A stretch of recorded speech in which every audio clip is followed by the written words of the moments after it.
Hello and welcome to Extra Vibes, the show that gives you extra content. It does indeed, Mr. Vasey. Yes. We're sticking with it. My Of name is Aaron course. Day. I'm lead guitarist of UK band These Wicked Rivers, and I'm here, as said, with Mr. Ryan Vasey, music videographer and photographer. How are you, Mr. Vasey? Oh, we're doing good, aren't we? We thought we'd do another top 10. And this time we're doing the top 10 best albums of the last 10 years. We are indeed. So stop, think about where we are. We are in 2021, so that takes us to about 2011. So anything 2010. I'm sorry, you've not made it in the list. How did you find it? At first, I was like, ooh, like 10 great albums. Not just good, but 10 great albums of the last 10 years. Can I like fill this list at first? And then then I looked at it and I was like, ooh, like there's quite a few that I don't even have space for now. So it's like there's a lot, you know. Well, I think the way me and you do it is slightly different. So I tend to just write out a list of albums that I feel are good enough to be in the list, and then I'll go through and begin to order them at that point. And I had a list of about maybe 12 or 13, so it was nice to be able to then have to bring that down to 10, and then obviously put it from 1 to 10. And like when you look at it, like both our lists, without giving too much away, it's nice that overall there's barely any classic bands in there. I agree. Yeah. She's got to be a positive. I think so. This was it for me. It was like it was quite uplifting in that thing, because it's, you know, we're not just having the same faces. Yeah, man. It shows there's definitely that change in the tide. Yeah, there's that changing in the tide. I mean, recently did obviously the classic bands that are still at the top, and even though they are at the top, you know, they're either not releasing material, or the material they're releasing isn't good enough to make it into the top 10, which is, you know, that's something. So yes, with that in mind, we'll go into honourable mentions first. You may begin. Shall I start with my honourable mentions? You can start. Go on. I've got a big honourable mentions list. I know you have to put some time. I get guilty. I have to go. I don't like going to bed and being like, "Oh, I should have said that." You wake up in a sweat. Oh, I just wake up in the middle of the night going, "Bastard!" Yeah. Fuck's sake. My first honourable mention is Jack White's follow-up solo album, that Lazaretto. Oh, I like that album. It's a good album, but I feel from my personal taste, it went just a little bit too far into the experimental road. But I did still enjoy it. It's just outside that top 10 for me. Another honorable mention would be Heaven's Basement's Filthy Empire. Again, I enjoyed it, but it shows how strong this top 10 is. That even though I enjoy some of these albums, I still didn't make it.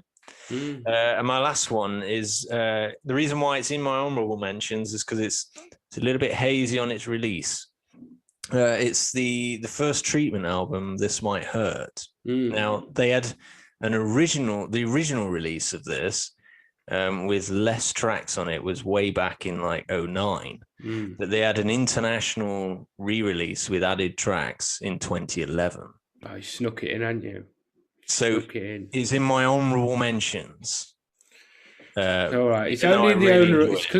But boys and girls, because it's only honourable mentions, we won't behead Mr. Vasey on this time at this point. Well, the reason why it's in my honourable mentions is because of that re-release. I completely forgot about Filthy Empire. I think I 2013 that was. I used to spin that album loads, man, back in the day, like, because obviously it was like we both loved that first EP with Richie, and I didn't mind Aaron Buchanan.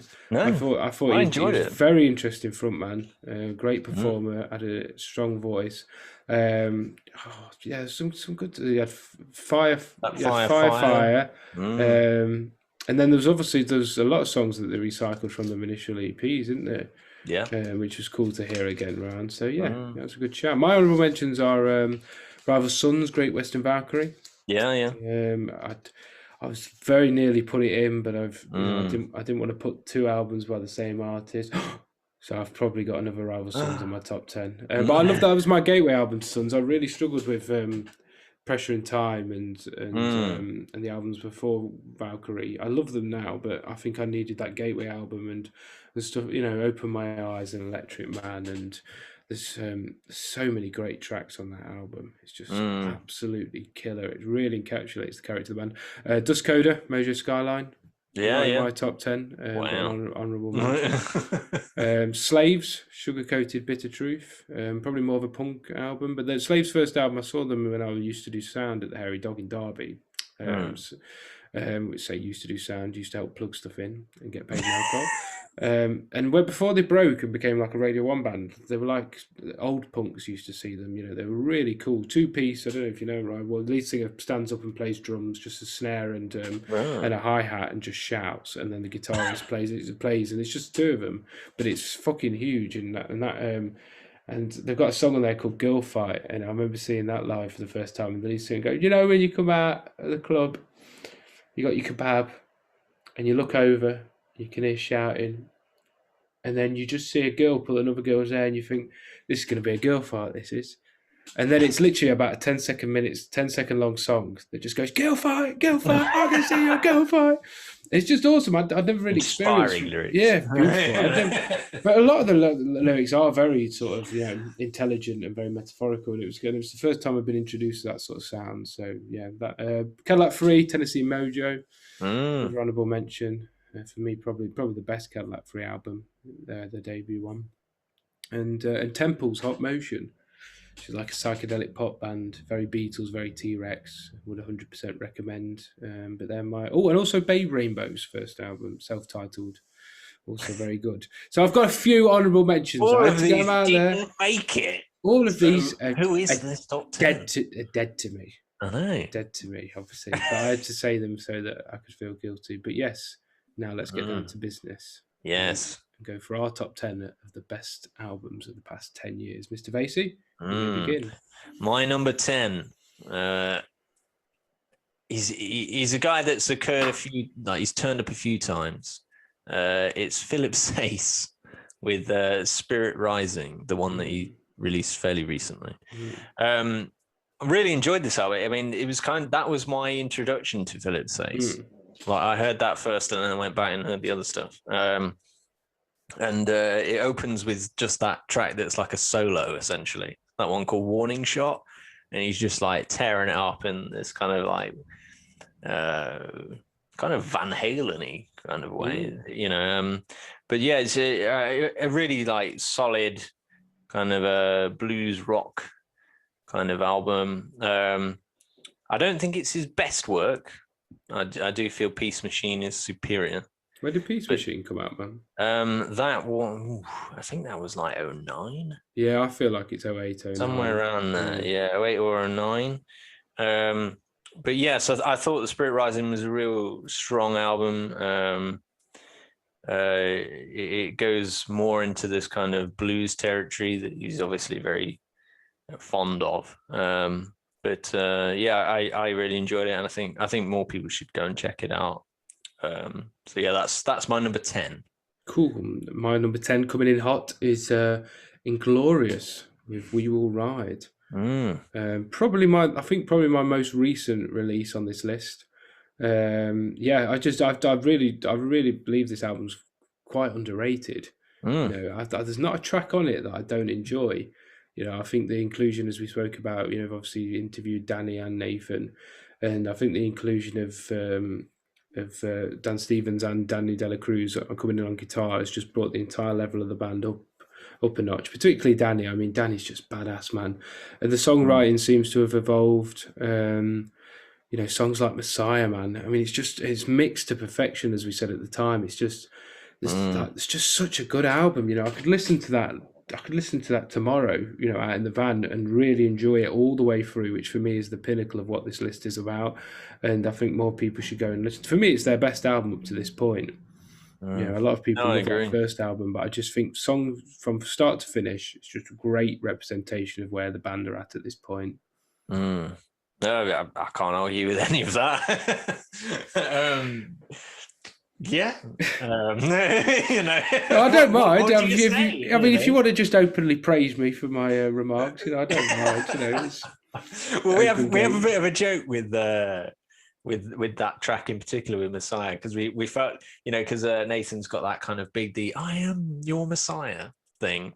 Um, we have this joke where he'll enter every room just singing that because it sounds so I big. am your Yeah. Messiah. Yeah. And so we feel that that's perhaps what he does now. So Nothing wrong with that. It's what I do. yeah, it's what we do now. So Yeah, so it's what you should do at home as well if you want to be exactly. respected. Yeah. But yes, my number 9. It's a bit of a curveball. This is one that you were questioning. Who could this possibly be? It's they're kind of a like an indie grunge Oh hard shit! rock Yeah, I remember you telling me kind about of band. this. Yeah, see now we're Couldn't guess. I realizing. couldn't guess it, and it annoyed me. Yeah, I don't think you'll know who this is, but it's a band called Black Foxes. Oh, name rings a bell. I've never heard of them though. I never heard Yeah, them though. I was first aware of them. They were on like a BBC introducing thing, which is very unusual for me. But the first album that they did, called "I'm Not Well," it has like it's this grunge hard rock rawness, and it's got some like Nirvana influence in there. Okay. And it was really surprising to see them on BBC introducing at the time, because it was like, fucking hell, it's a rock band. Yeah. Well, They have I'd be very indie synonymous. tendencies and Yeah, I stuff. always think Yeah. of it with like we've had one side track played on BBC Introducing, but we don't see it as kind of our gateway through. So yeah, Yeah, that's this interesting, is man. it. Yeah, because I can't remember the singer slash guitarist's name, but he has that kind of like Kurt Cobain thing where he's like battering his guitar and like he's beating it up essentially. And he's got some real character and real passion in his voice. Like there's a real rawness. And lyrically, it's really strong because I can't remember. He's got a particular condition. It's like an illness that he has, but in a lot of the songs, he's addressing it. Hence the title track, "I'm Not Well." That's interesting. And it's just really passionate and really raw, and it reminded me of, as I say, that kind of 90s grunge, but if it was today, it's been updated. Yeah. And I say it's really worth checking out if if you're into that kind of music. They've since gone off into a bit of another direction where it's a little bit more towards like indie than that initial grunge route. But that first album in particular, "I'm Not Well," I think is very much worth checking out. I think that was like 2016 that came out. So yes, that is my number 9. Very good, very good. My number 9, I introduced this album because of our recent reaction to Planet Rock, the Rock's nominees, and then the winners. Prompted us to go and check out some of the people that they suggested you could vote for. And one of them was the Foo Fighters and their album "Medicine at Midnight." I really didn't expect to fall massively in love with this album as I did. It caught me right off guard. I don't mind modern Foos. I mean, I've never been a massive Foos fan in general, man. It's I think they don't take themselves too seriously. I've always really respected and loved Dave Grohl. I think he's just such a wonderful person. Seems very comfortable with who he is and where he wants to be. And the Foos seem like that as a band. The modern albums, I had Echo, Silence, Patience, and Grace, which had The Pretender on it, and Long Road to Ruin. It was all right. But compared for this feels like them reaching their creative point and just absolutely punching the ceiling through. I just love from start to finish. It feels like they go through so many different creative motions, but it always retains the core of what the band's about.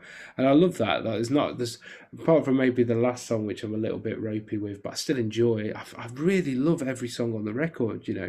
It's killer, man. It's And like I say, I was really thrown off by it because I've not been a massive Foos fan, but because I just thought it was so cool and catchy and so well recorded. Stuff like that means a lot to me. The idea that it's kind of just that it feels like it's a proper musician's album.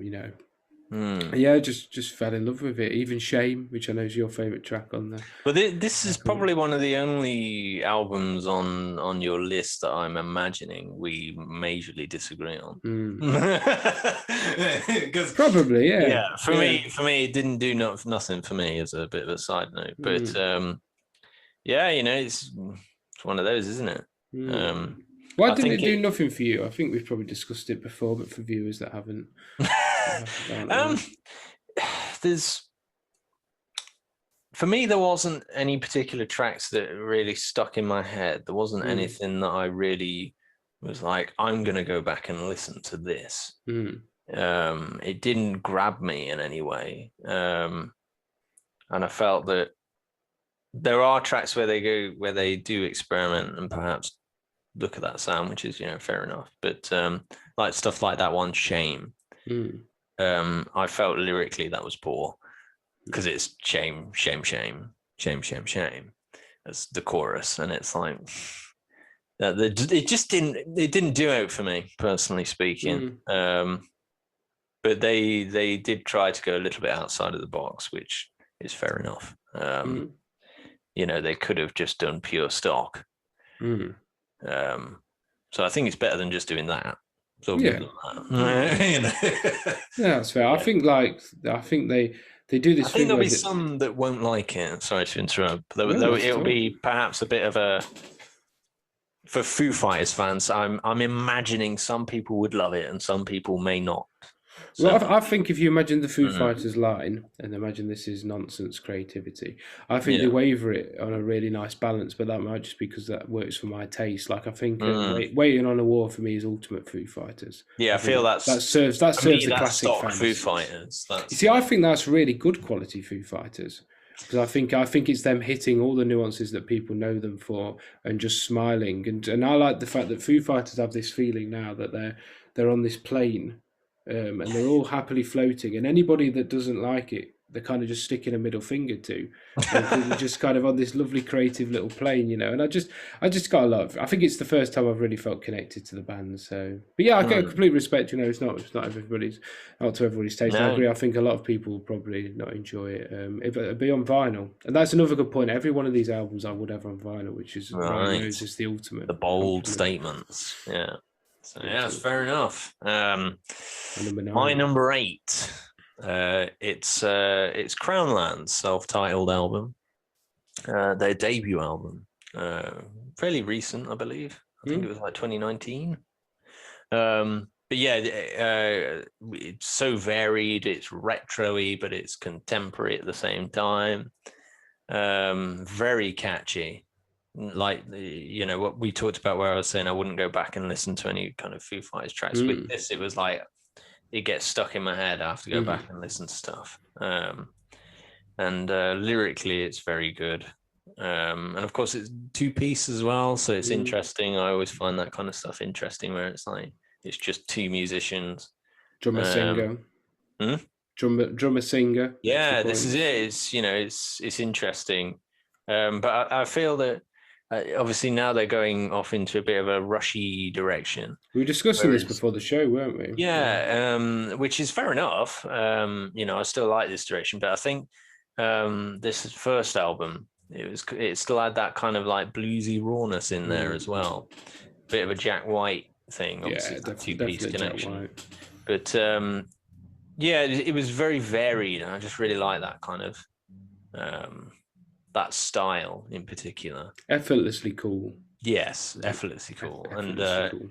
the one thing I will give them credit for throughout is they always have awesome music videos, don't they? Mm, It's yeah, ridiculous. in terms of the overall, I mean, like it's not the most important thing, but like the No. whole style of the band and the way they There's an image there, project isn't themselves. there, straight away? We've always said they're the band Greta Van Fleet are maybe trying to be, and Mm, because Crowlands aren't really trying to do it, it kind of comes just who across a they little are. bit. Yeah. Yeah, it comes across a little bit clean. No, good choice. I expected it to be in there from you because I know you're a big It's fan a of it. very catchy album Yeah, for I me. enjoyed it. I enjoyed it. Mm, I didn't have the same connection to it. I don't think. Right, mm, just because I felt like there's a couple of songs like you say. There's probably songs I go back and listen to individually, but as an mm. album, I wouldn't listen to it as a full album. I don't think.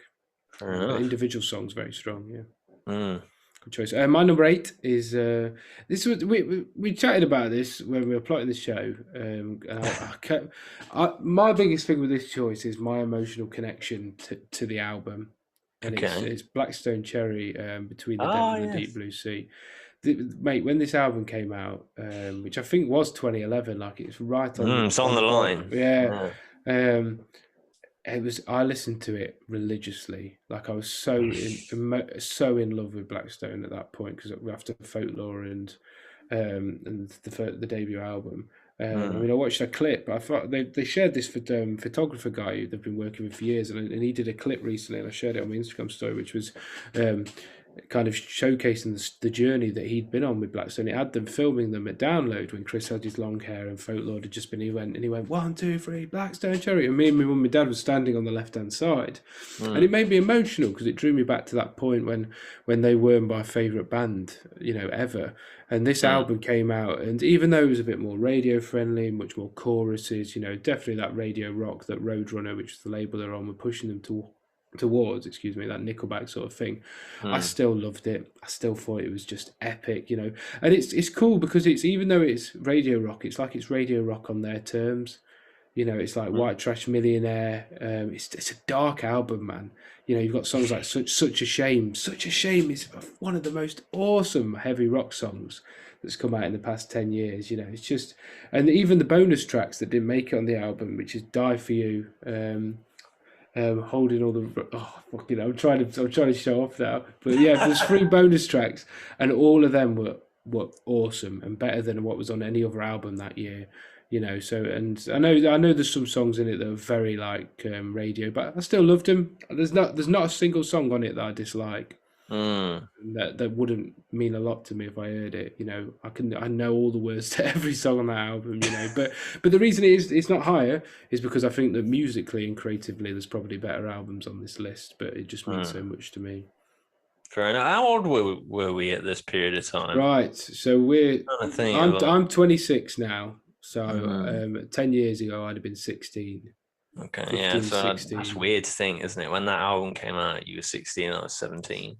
Mad in it, and that Mad. was, and at that point they were my just favorite band of all time. Mm. Like I went to every tour, every gig. I loved it, man. And when Devil came out, it was that initial like White Trash came out. Love that.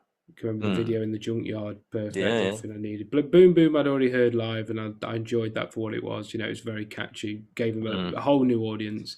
I can remember I listened to this. What's the second song on it? I can't remember. It's got a really dark intro, and it's a really heavy. I mean, it's a really heavy album. To be fair, yeah, I'm just going to look for what that song is because it's in a driving back. Yeah, I am looking. Killing Floor. Oh, yes. Yeah. So yeah, I mean, we discussed this. I know that obviously them first 2 albums, similar to me, are the pinnacle, and they are for me. Yeah. But was this the album that kind of just made you think, oh, I'm not sure? Yeah, this was the one that made me go, ooh, don't know.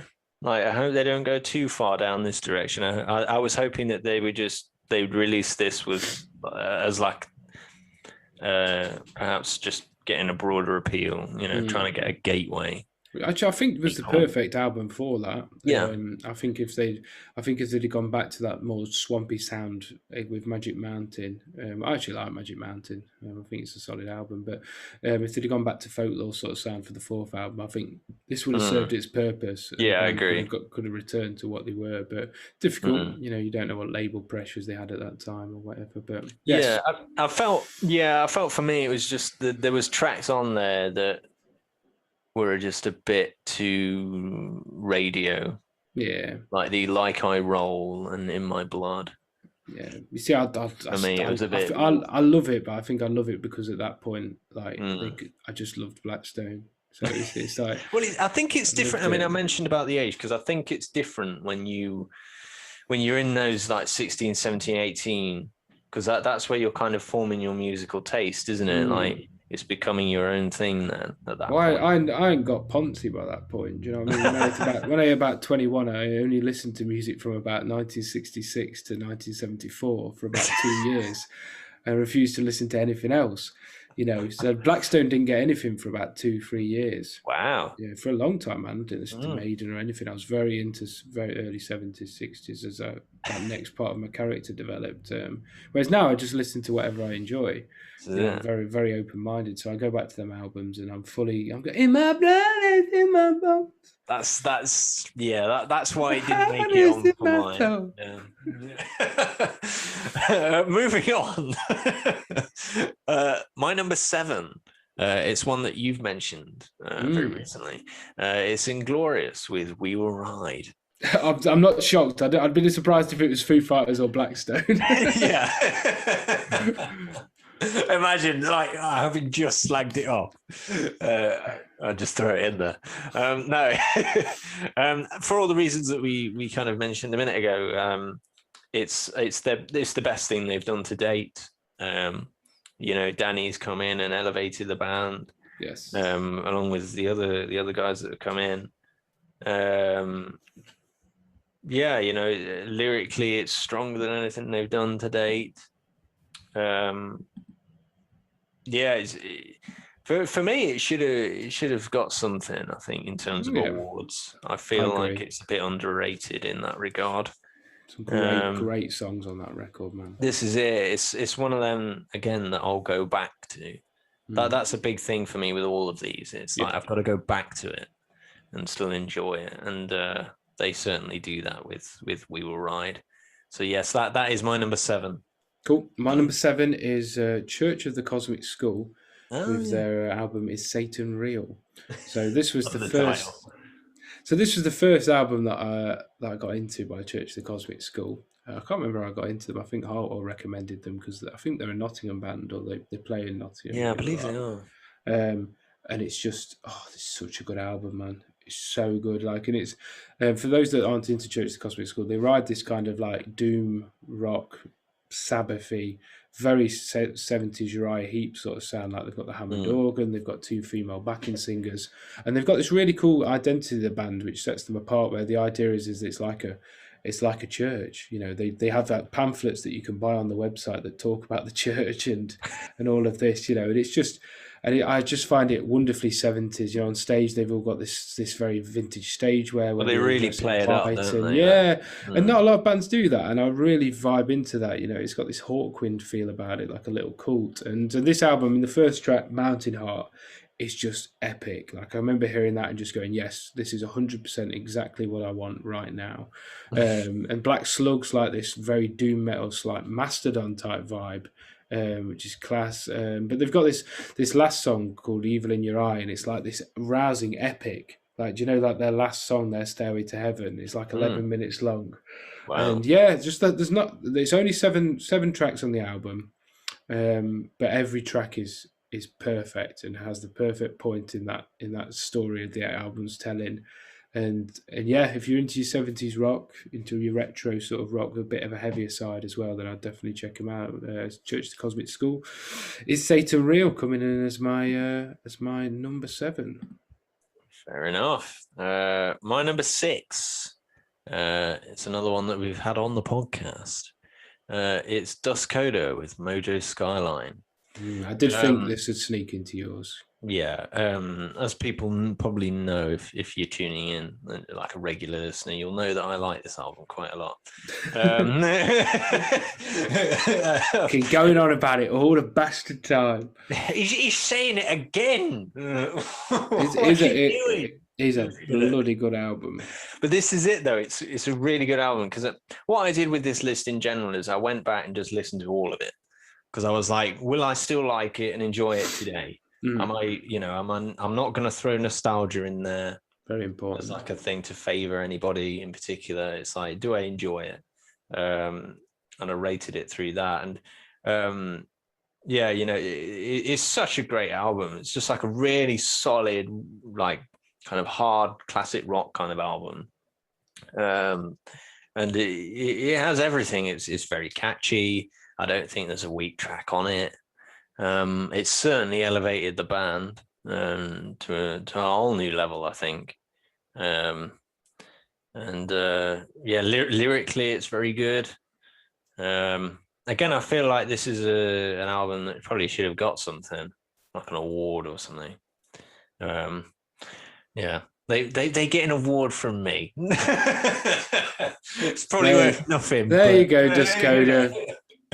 Forget the Grammys. Yeah, Forget the Planet it's the Rock Ryan, Awards. the Ryan Award. The Ryan Award. He won't even get doing a certificate for you, but you Big just statue know. of me. Bollock naked. Yeah. You can have that wherever you want. Band will have to share it. Yes, I think it's just a really great album. For me, it brought me back to that time when I was younger, when we've talked about this a couple of times, where we felt that there was a mini ripple, like a little wave of. It was nice to have that excitement. I'd resonate with that because there's lots of great albums that's come out, lots of awesome bands, a lot of them that we've geeked with. But when I listened to this Duskoda album, similar to the Inglorious one a tiny bit, it was like, oh, this is exciting. This is a fucking really good album. It got me excited again. For that kind of. I agree, man. This is a very good thing to resonate with. Yeah, it's a good album. Good choice. My number 6 is shock. There's a few bands, a few artists I always put in these lists. Ryan always takes the piss out for them, but it's Testament and it's Dark Roots of the Earth. It was in my underrated albums list because I do think Testament are producing some of the finest metal albums of the past 10, 15 years and not really getting any credit for it, man. You see bands like Metallica knocking albums out, and I think Testaments are creatively, lyrically, musically, all of it just miles above everything else. It's a cool story with this one. They recorded it with Andy Sneap. What he did was he took him around the Peak District because he recorded it in Derbyshire. And he took around the Peak District, and the album's got this concept about obviously this natural element there. The album cover's got this amazing tree that's going with its roots into the earth, and Testament at this point, they do Bay Area thrash superbly. They've always been a proper Bay Area thrash band, whereas bands like Metallica and stuff went into this more classic metal direction. But what I like with Dark Roots of the Earth, it's a little bit more accessible in the fact that they do fall into some classic metal sort of bits. There's a song called Man Kills Mankind, and it's absolutely awesome. It's just so good, and it gets me excited. I listened to it. I fell out of love with metal for about 5-10 years. Do you know what I mean? Really just disconnected from it. But when I heard this again, I was like, oh, I remember why I loved metal. My feet were tapping. I was doing air guitar. I was wanting to headbang. It's great. And I'll go back to this and I enjoy it just as much as I did that first time I heard it. So yeah, Testament, Dark Roots of the Earth is coming in hot at number 6. That's you can get why for all those reasons, isn't it? If it gets you excited again, that's a big thing for me. Man. Every time you listen to it, them toes should curl. Get excited. This next one, my number 5, it might be the newest one on my list because it's one that's come out this year. Very interesting. It's self-titled. It's Mammoth. The Wolfgang Van Halen. You're really into this album, aren't you? I am really into this album. I would have never predicted that. Yeah, you see, it's in at number 5. Yeah, even though it's very new. I think it's great. It's come out of nowhere as well, which again, it was the fact that he just dropped it out of nowhere. It was like, have an album that's like really top draw, and it's like he didn't even know he was doing anything at this point. It's totally his own thing. It's modern, but it's got that hard rock thing. It's got like a few Van Halenisms in there without being just a total duplicate of his own father. It's hard ground to walk, isn't it? Because it's a lot of people will be waiting for them sort of nuances. Yeah, people will be going, well, is he just gonna? Can you just do Van Halen things for me? And it's like he won't do that. He goes off in his own direction, and I really respect him for that. But again, it's such a catchy album. There's a lot of like just really, really great stuff in there. Lyrically, very strong. It's a hell of a debut album to come out with. I think over the next year or so, as probably as the award ceremonies roll around again, I think it'll pick up some awards because it just missed them with its release. But yeah, when it comes back around, I think it'll do well. So yes, that is my number 5. Very good, very good. My number 5 is same joke. Another artist that I pick every time we do these lists. I think I've picked him in every one so far. It's Marcus King. That was the one I was betting on the first time, but I can't have him that low, can I? Yeah. I can't have him that low. So yeah, Marcus King with his debut solo album El Dorado. It's just he wrote it with Dan Albrecht out of the Black Keys. It was also good. No, it was also a notable mention. It was the Black Keys album.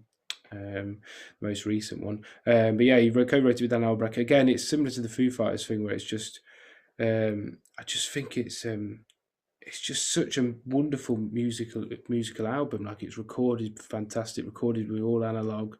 His musicians on it are awesome. The songwriting, the lyrics are epic. He's so young, and to be able to deliver an album of that quality, it's just, I'm a little bit in awe of him, bless him. And it's just, yeah, man, it's everything I like. It's fantastic guitar and great voice. A little bit southern, a little bit bluesy, a little bit heavy, a little bit fuzzy. Yeah, just great. I mean, it was a toss-up between this or one of his albums as the Marcus King Band, but El Dorado for me, from start to finish, every song's perfect. Absolutely classic. And so any of these top 5 albums could be up there for me. Do you know what I mean? So yes, and my number 5 is Marcus King with El Dorado. Top 4. Number 4. My number 4 is Jack White's debut solo album. It's that Blunderbuss. Is it? Fucking, we chatted about this the other day, and you didn't mention anything about this. I know. So I kept this in my back pocket. You dirty bastard. Because obviously I mentioned recently, I was saying I was going back and listening to all of these, and this was one that really stuck out to me because I was like, this is actually very, very good. Like, lyrically, it's top drawer. And it's experimental, but it's not too far down the experimental road for me. I think it walks that line very nicely. And obviously this is kind of the first time where he's bringing in like piano and different things like this, and I thought it was wonderful. Lyrically, it's like it's just very clever. Like there's a couple of tracks on there. Him and Marcus are very much on the same thing, sort of length for me. Like, I struggle to differ them. But yeah, very there's creative, very cool. Yeah, there's some great tracks in there, like Hypocritical Kiss and Hippopotamus Poor Boy. See, again, like, what a cool title. He's effortlessly cool, and yeah, this one I felt was just a cut above Lazaretto for me, because it's definitely the most accessible one. Not as a discredit to it, it's more accessible than Lazaretto. But he can write in them different things, which I think. This is it. But I feel that this one walks that line because it's varied, it's experimental, but it's not too far. Yeah. I think it's got everything. So yeah, that's my number 4. Good choice. He's a sonic pioneer for me, Jack White. From a guitar point of view, he sounds like Jack White. Well, this is it. It's Jack White as well when you listen. Yeah, definitely, man. My number 4 is an album. Again, like a lot of these choices for me are just creatively are just so high than anything else. Lyrically and everything. It's Racketeers' Help a Stranger. Yeah. Just genuinely, obviously you showed me this through when we were doing the documentary for the band, because they did the documentary for when they recorded this album, and it's just when they're at the Electric Lady. Yeah, it's just I feel like it's such a sleeper album. It's just like songs. One of the songs that really hits me on it is "Only Child." I just think lyrically, and it's just they remind me a bit of a modern version of the band. And the band were like a collection of individuals that just were musically just all like, it was just very creative. Didn't want fame, didn't want the spotlight, weren't there to, you got Hendrix, doing showman stuff, and they were just there to gig and play and write and play wonderful music that meant a lot to them. And I feel like the Racketeers, this album personifies all of that. It's theirs. They want to share it and the love with everybody else, but they're not bothered if you don't like it. They believe it's a good album, and I believe it's a fucking awesome album. It's just just from start to finish, man, it's just great. You know, I imagine it's probably somewhere in your list Who creeping up. knows? But yeah, nothing but good things. Good things said about that album. I just think it's class. That's fair enough. That's interesting. Obviously, Jack White's crept in twice there, right? Yeah, well, he's probably one of the few iconic artists of the past 10 years that has remained relevant and still produced fantastic albums. You know. No, I completely agree. Top three. Being serious. I don't know. My number 3 is Rival Sons with Feral Roots. It's an absolutely class album. It's elevated Rival Sons for me. As we discussed previously at the beginning of the video, it's the one for me that made me go, "Oh, these are very good." Yeah, like game changer. I used to be kind of in and out with them. I was like, well, I like this track, but I'm not sure about this one.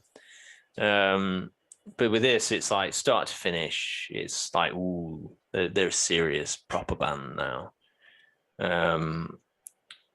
Yeah, it's very, very top drawer. It's got everything that I personally would like on a rock album. Obviously we've got incredible vocals and strong lyrics, and it's got that fuzzy rawness as well. I think it's one of the best albums in a long time as well. So it's my number 3 for those reasons. Can't argue any of that. I agree completely. It's a classic album. I think in 20 years people will look back and that'll be one of the classic albums. Some of these are sleeper albums, some of them are our personal taste, but I think that album will be classic. Yeah, I agree. My number 3 is Blackberry Smoke, Holding All the Roses.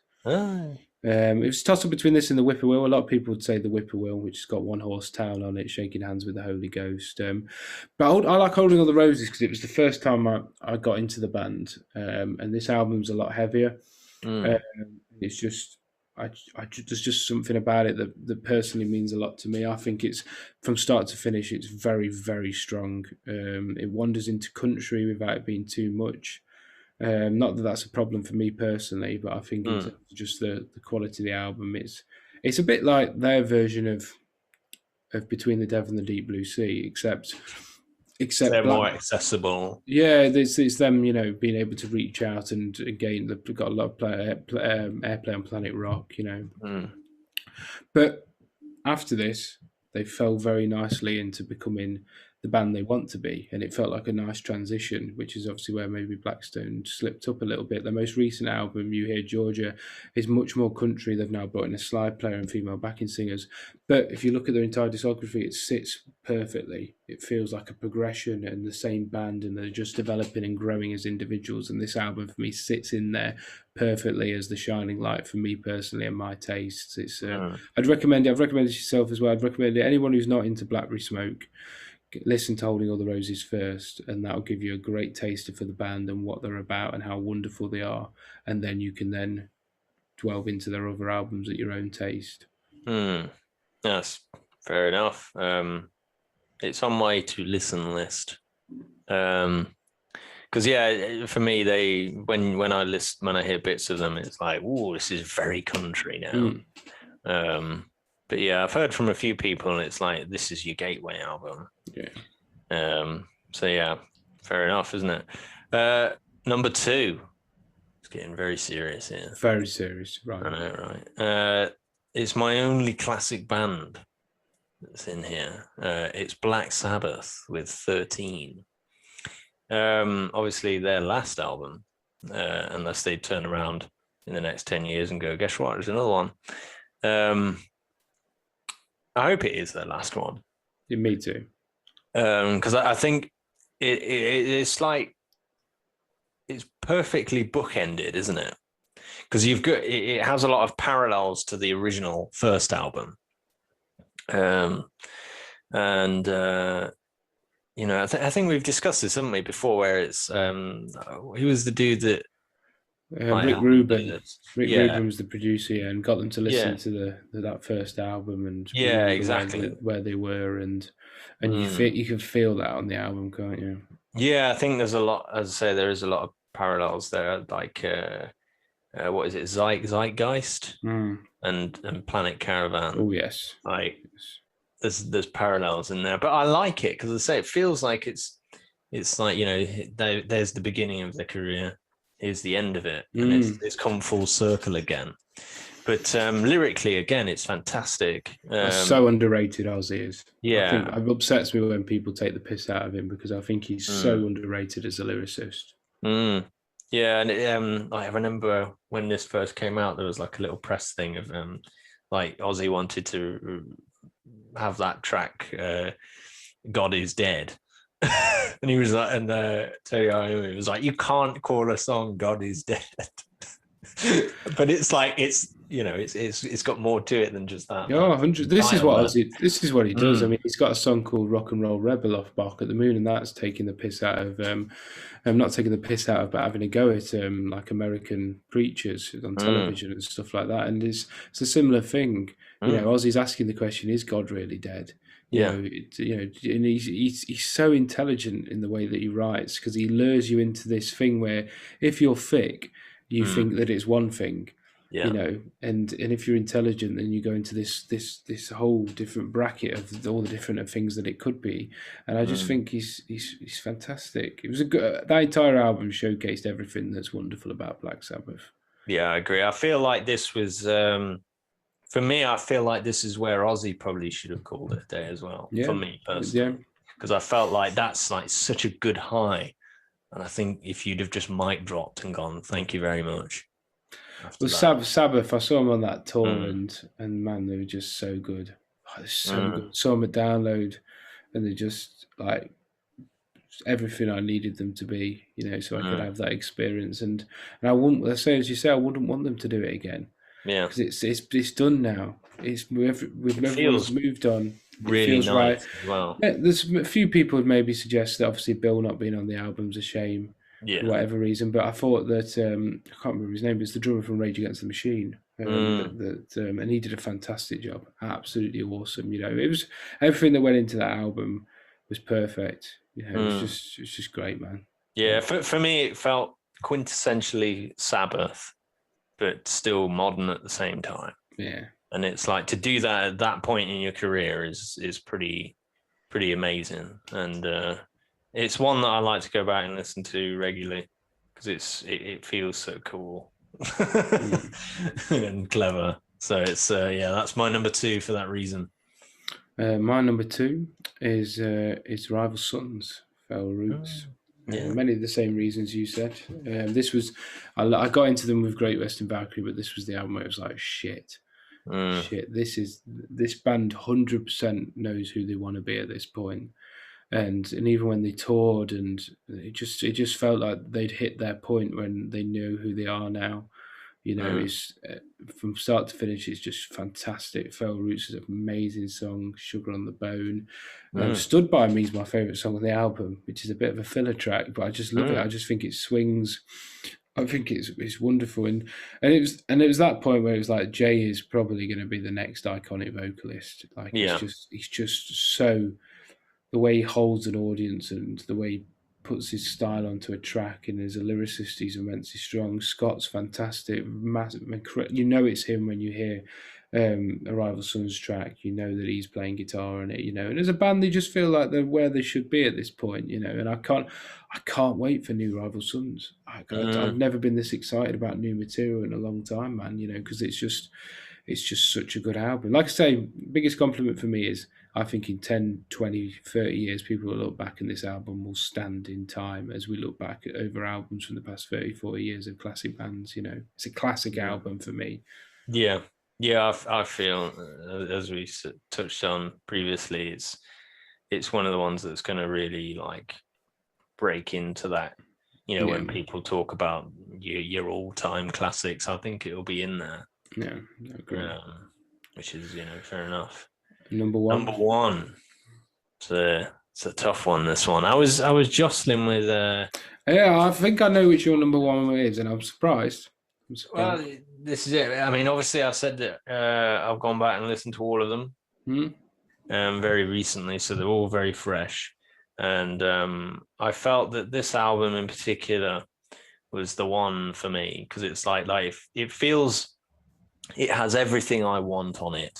Hmm. And it was like I enjoyed it more than the others, even though it's obviously totally different to like Black Sabbath and stuff. Hmm. But it's the Raconteurs with Help a Stranger because um, is it obviously in my underrated albums as well. But Hmm. it's got everything. It's got variety, but it's raw, but it's clever.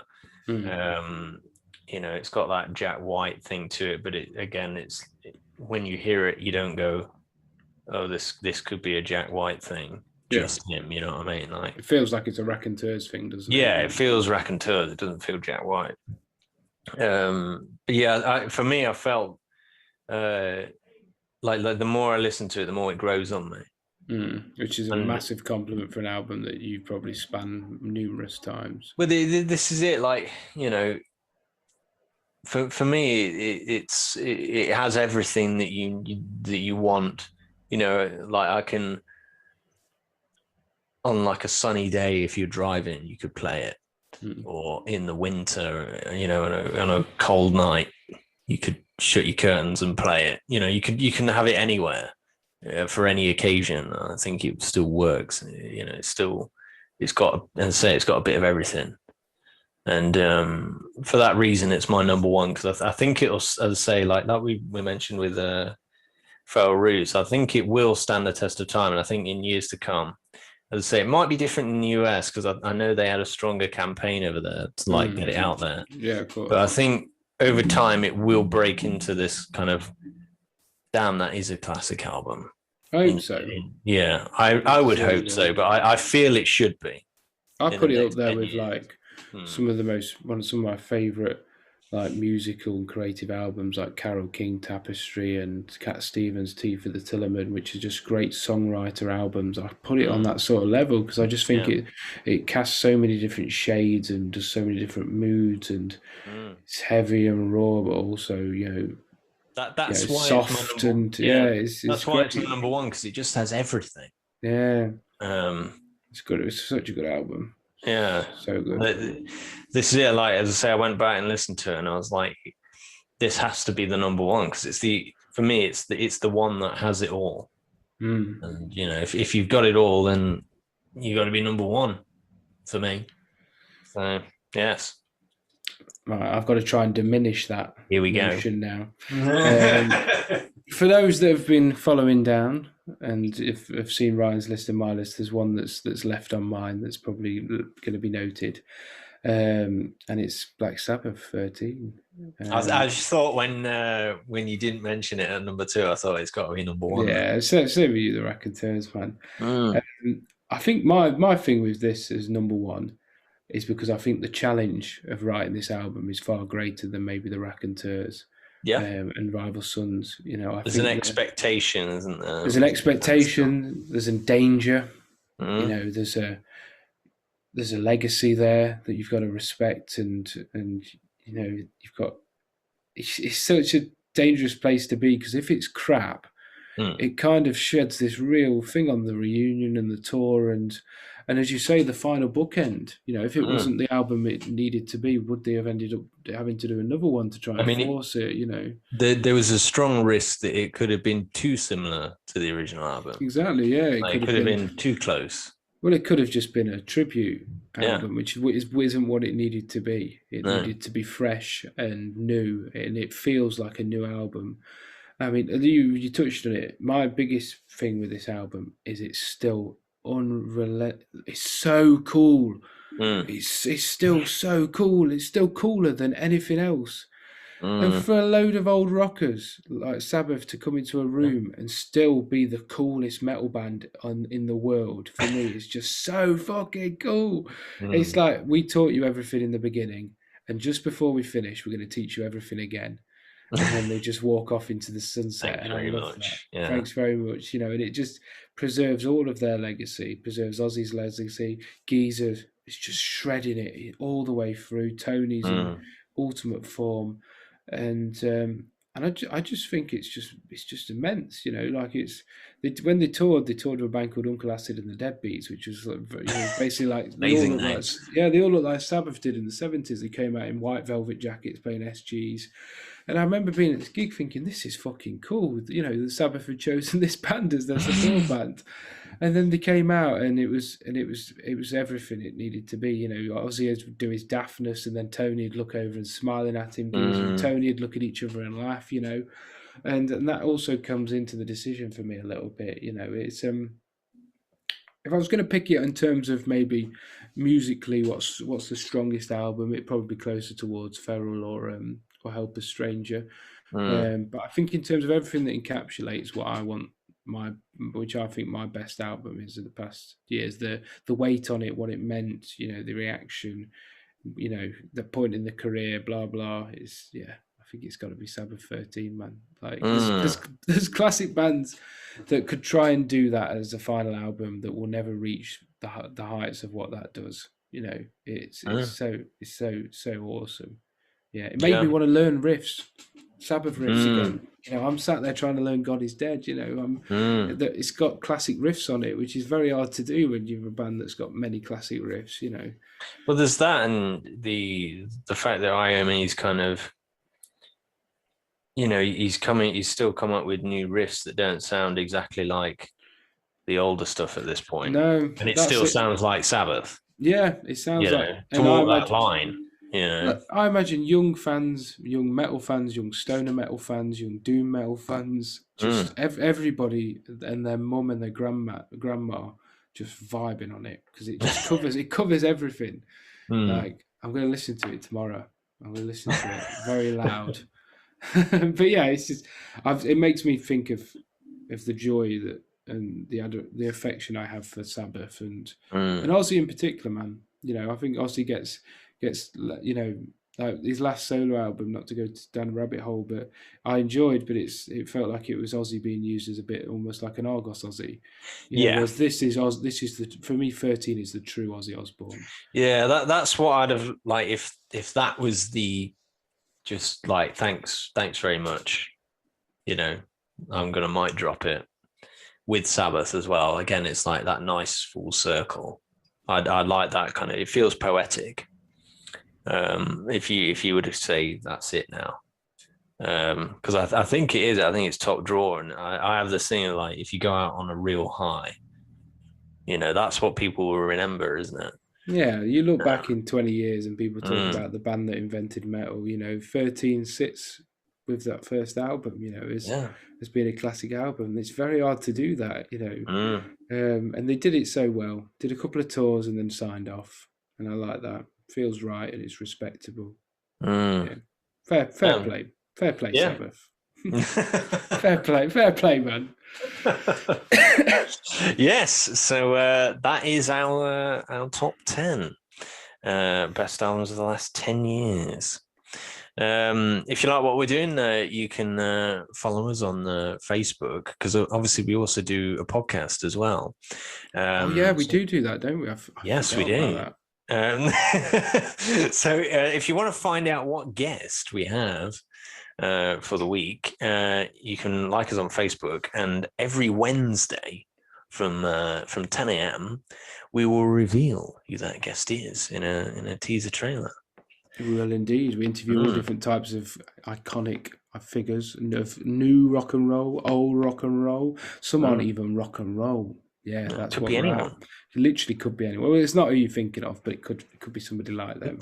It might be. It might be. I don't want to put it down, but you won't know unless you come over and check it out. And if you don't already, make sure you subscribe, because that way you'll never, and click the bell, because then you never miss a video. If you subscribe, it means we'll keep having the motivation to do the things like this, which we enjoy. Bring musicians together, bring them to you, and hopefully give you an insight into their lives that you might not have already had before. But if you don't subscribe, we might just get bored and bugger off. So might run away. Might run away. I mean, I look like the kind of geezer that's going to run away. So Exactly. He's already out the door. already out the door. So support the vibe, get on the train, and yeah, thanks for checking out a bit of extra vibe. Yes, we will see you Saturday.